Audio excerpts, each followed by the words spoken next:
আসসালামু আলাইকুম। বেগম খালেদা জিয়া চলে গেলেন চিরতরে। একটা অধ্যায়ের শেষ হলো। কিন্তু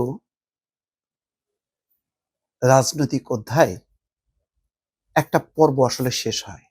কোনো কিছু একেবারে ইতিহাসের গর্ভে বিলীন হয় না। যেখান থেকে শেষ হয় সেখান থেকে আবার শুরু হয়। শুরু হলো আসলে একটা নতুন রাজনীতির অধ্যায়। সেই অধ্যায়ের চালকের আসনে এখন বিএনপি।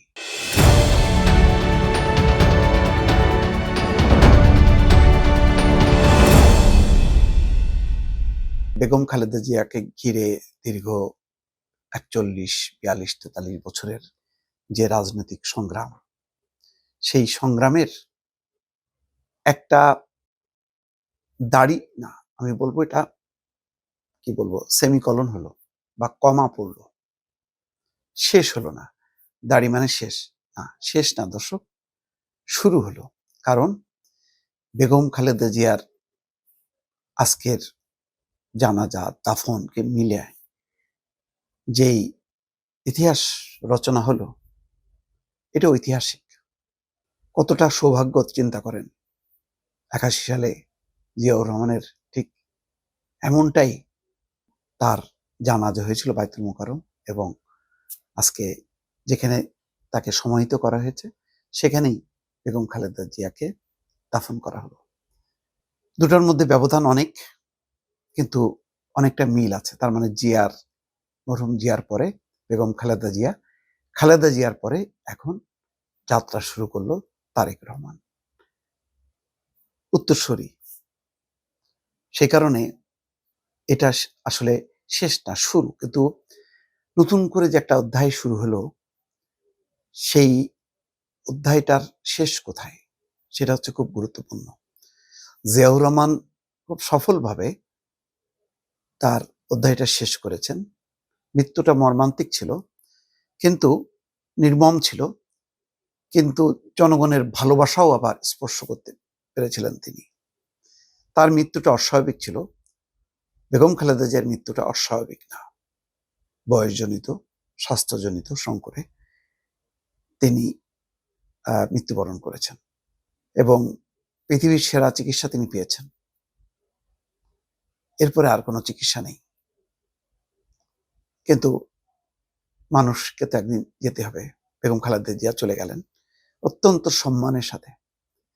তার মৃত্যুর আগের মুহূর্তটাও যেমন সম্মানের ছিল, কারণ ততক্ষণে একটা ফ্যাসিবাদের শাসন থেকে দেশ মুক্ত হয়েছে, মুক্ত পরিবেশে তারেক রহমান আসতে পেরেছে, এবং পুরো রাষ্ট্র শ্রদ্ধা জানাতে পেরেছে। শুধু রাষ্ট্র না, আমাদের প্রতিবেশী দেশগুলো, বিশ্ব মুক্তভাবে, কোনো ভয় ভীতি, কূটনীতিক কোনো বাধা বিপত্তি, কোনো কিছুই সমস্যা হয়নি। কারণ আওয়ামী লীগ ক্ষমতায় ছিল না। আওয়ামী লীগবিহীন একটা সরকার, যে সরকারের মূল সমর্থক বিএনপি, সমর্থক জামাত ইসলাম সহ সবাই। তো সব দলের এই সরকারের অধীনে একটা অসাধারণ শেষ যাত্রাটা হলো বেগম খালেদা জিয়ার, ঐতিহাসিক।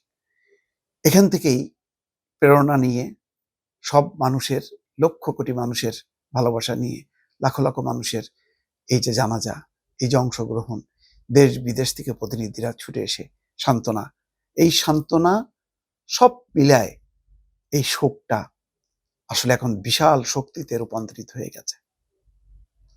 তারেক রহমান সেই শক্তিতে নিশ্চয়ই বলীয়ান হবে, এবং বাংলাদেশের রাজনীতির যেই ধারাটা বিএনপির এখন, জ্ঞানভিত্তিক রাষ্ট্র, সমাজ গঠন, শান্তি, নিরাপত্তা, ঐক্য, এই পয়েন্টগুলোকে সামনে রেখে যদি দেশকে এগিয়ে নিতে পারেন, আমি মনে করব বিএনপির এক স্তর থেকে আরেক স্তর, জিয়াউর রহমানের একটা স্তর, তারপরে বেগম খালেদা জিয়ার একটা স্তর, এখন তারেক রহমানের নেতৃত্বে আরেকটা স্তর, সেই স্তর পাড়ি দিতে হবে। রাজনীতির এই জটিল কঠিন পথ পাড়ি দিতে হবে। নিশ্চয়ই এই শক্তি, আজকে যেই মানুষের অংশগ্রহণের মধ্য দিয়ে, জানাজায় অংশগ্রহণের মধ্য দিয়ে সেই শক্তিটা নিশ্চয়ই বিএনপি পাবে, তারেক রহমান পাবে এবং এগিয়ে যাবে। ভালো থাকবেন। আল্লাহ হাফেজ।